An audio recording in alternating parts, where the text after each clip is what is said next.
Okay, thank you for watching this and allowing me to share this with you. Raise your hand if you're inspired by that.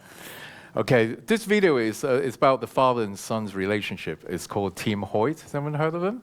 Right, the son is obviously very disabled, and the father was in his 70s. And do you see what he was doing throughout the video?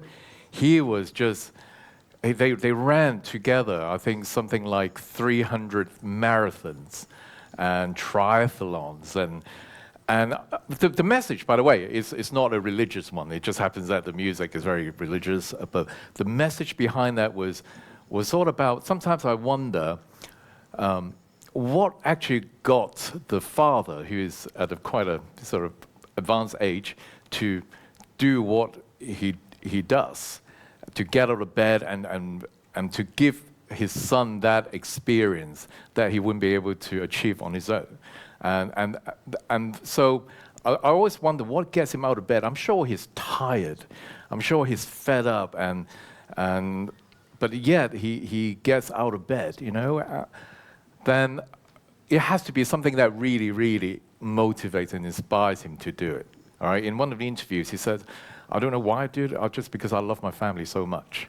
So sometimes I guess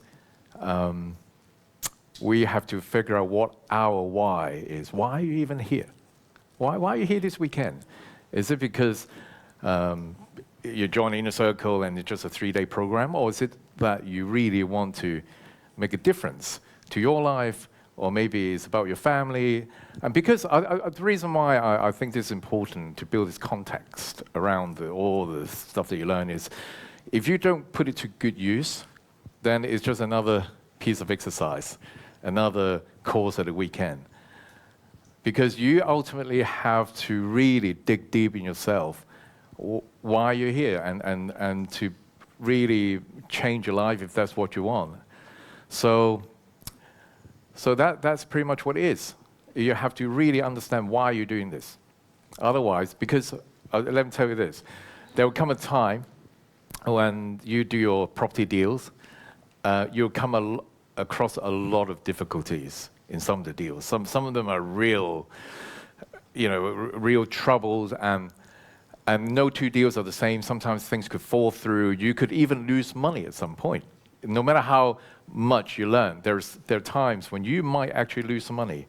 So what is going to get you to continue doing what you do and moving forward, I believe, is your why. So thank you for this, for sharing this with me. And okay, take a deep breath in and out. Okay, right. So has it been awesome today? Yes. All right. Are you excited about what you're going to be learning tomorrow? Yes. Okay. So tomorrow morning.